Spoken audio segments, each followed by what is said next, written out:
It's been a journey for us as we've gone through with these communities. Now, of our 14 sites, we have 6 communities that are rural sites that are very different than our urban sites. Although they suffer, probably depending on what the numbers are, they suffer from the same things, right? They suffer from lack of education, they suffer from lack of access to healthy foods, they suffer from lack of health care, they suffer from poverty. I mean, the numbers are continuing. Now, they're smaller because, you know, in Planada, we're talking, if we're lucky and you count the chickens and the hens, you know, we're talking 2,500 people, right? Versus in East Oakland, when you're talking about 100,000 people, all in a 6-block radius. So the numbers are different, but the disparities and the suffering is the same.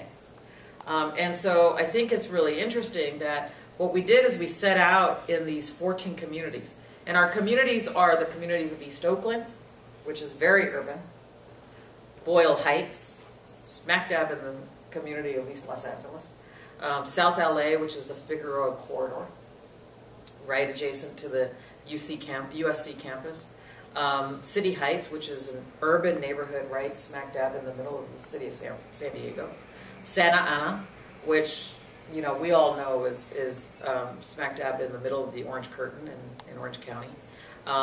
Fresno, which is a very urban site. South Sacramento, another very urban site, although surrounded by rural. So you look at those and you can immediately put in your mind, as I mentioned those, what those disparities would be, what those priorities would be for those folks. But then you put along that list the community of Down North, where they barely have running water in some of the tribal lands, in the community, in the county of Down North.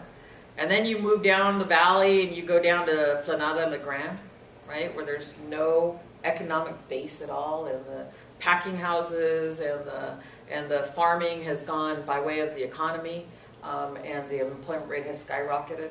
And then you know, even with the UC campus, it's still a divide in that community, in Merced. You go down, you know, you go to Fresno and an urban side, but you go down to Arvin Lamont, which is the basin in the rural community that suffers the worst air in the entire country, is in the basin of Arvin Lamont, where children are more likely to carry an inhaler than they are a lunchbox. I mean, it's pretty sad when you think about it. And then you go over to Coachella, in the eastern Coachella Valley, which, you know, further down towards the border is isolated and farther away from most urban sites than most.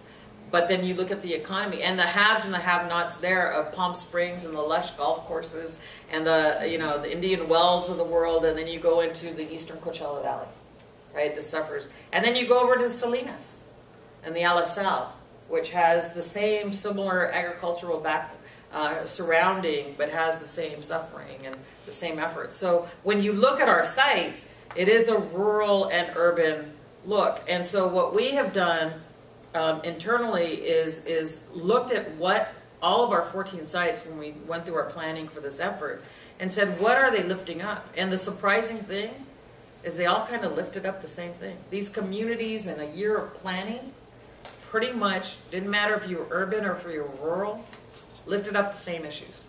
And the issues were healthcare and access to it. It was about the built environment of the neighborhood of I live and where I live. It was violence, and it was schools and the school environment. That is really, when we look across our 14 sites, of what our 14 sites, not having talked to each other, not having